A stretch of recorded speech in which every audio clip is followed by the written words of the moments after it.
Hello friends, I welcome you all once again in my YouTube channel. Friends, today we are going to discuss subunit 2 of unit 4 of the principles syllabus of Uttar Pradesh Higher Education Services Commission, which is dedicated to the service conditions of teaching and non-teaching staff. Friends, normally each and every individual institution formulates rules and regulations which actually govern the employees in all respect, but each and every institution follows a master guideline while preparing rules and regulations relating to the service conditions, and master guidelines which govern the entire country. They are named as the compilation of fundamental and supplementary rules A and B, civil service regulations, C, central civil services pension rules 1972 and new pension scheme, D, general provident fund central services rules or contributory provident fund rules, E, central civil services leave rules, the central civil services classification, control and appeal rules, the central civil services conduct rules, and other relevant rules and regulations together with amendments and orders issued by the Government of India to the said rules and regulations from time to time.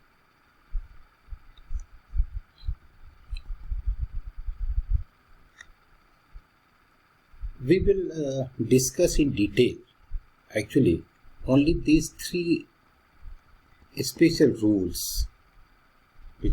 Number 1 is central civil services leave rules, number 2 central civil services classification, control and appeal rules, and number 3 central civil services conduct rules.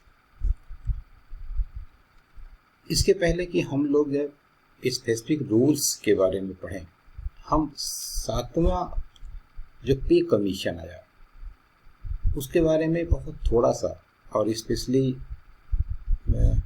In case of degree colleges उसका क्या structure है और 6th पे commission और 7th पे commission में कैसे difference है, प्रमोशंस कैसे होते हैं, इनके बारे में बहुत थोड़ा सा, पोस्ट का क्लैसिफिकेशन कैसे है, ये सब जान लें तो थोड़ा हमारे लिए बेहतर होगा. Classification of posts. The cadre posts in the institute shall be divided according to their pay level in the pay matrix revised into the following 3 groups as specified in the first schedule as under Group A, post carrying the pay matrix of level 10 and above. तो 7वें पे commission में जो पे matrix का level 10 या उससे ऊपर है, उसमें जो एम्प्लॉइज आते हैं वो ग्रुप ए के एम्प्लॉय ट्रीट किए जाते हैं. उसी तरह से ग्रुप बी के जो एम्प्लॉइज हैं post carrying the pay matrix of level 6 to 9, तो 6 से 9 के बीच में ये पे मैट्रिक्स पर जो एम्प्लॉय हैं उनको हम ग्रुप बी में शामिल करते हैं. लेकिन जो लेवल 6 के नीचे हैं अप टू लेवल 5 हैं उनको हम ग्रुप सी में शामिल करते हैं. यह हम थोड़ा सा स्टेज ऑफ प्रमोशन के बारे में आपको बताते हैं कि पहले और अब में क्या चेंज है. The stages of promotion shall be as following stages from assistant professor stage 1 में AGP 6000, स्टेज 2 AGP 7000 या अब ये वर्तमान समय में 57,700 से 1,82,400 से level 10 to 68,900 to 2,05,500 level 11 as per 7th Central Pay Commission.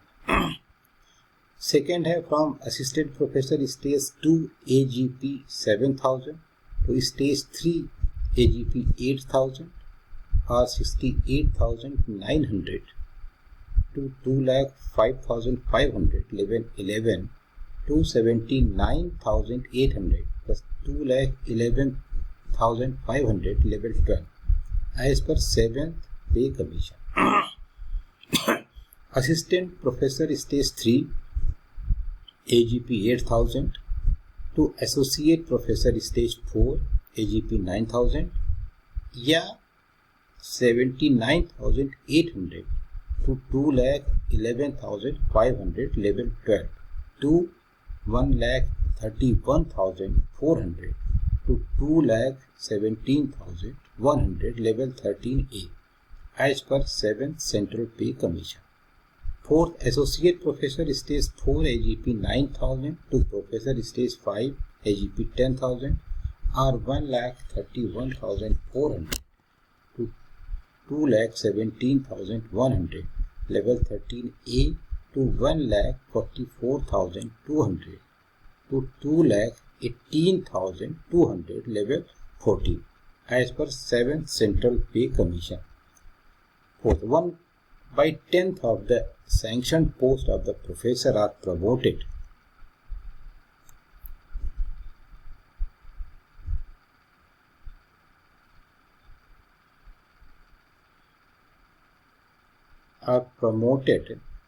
from Professor Stage 5 AGP 10,000 to Senior Professor Higher Administrative Grade HAG are 1,44,200 to 2,18,200 level 14 to 1,82,200 plus 2,24,100 level 15 as per 7th Central Pay Commission. तो ये 6th पे commission में क्या structure था और इस 7th पे commission में क्या स्ट्रक्चर हो गया यहाँ पे मैट्रिक्स में, तो उसको यहाँ बहुत आसान शब्दों में आपके सामने व्यक्त किया गया. For promotion of the teachers there shall be an expert assessment system. The screening committee for promotion of faculty shall be constituted by vice chancellor. It shall have the following members: dean academics and research, chairperson. दूसरा, 1 professor to be nominated by the vice chancellor member. 1 subject expert not below the rank of professor, member to be nominated by the vice chancellor from outside. An academician not below the rank of professor representing SC, ST, OBC, minority, women, differently abled category to be nominated by the vice chancellor member. Friends, तो ये तो कुछ सामान्य सी बात रही जो 7th पे commission में हमारे ग्रेड पे और स्केल को कैसे डिफाइन करती है, कैसे वो 6th पे कमीशन से डिफरेंट है, क्या स्ट्रक्चर है. अब हम लोग लीव रूल्स के बारे में पढ़ते हैं. पहली बात तो यह है कि leave is not the right of an employ except maternity and paternity leave.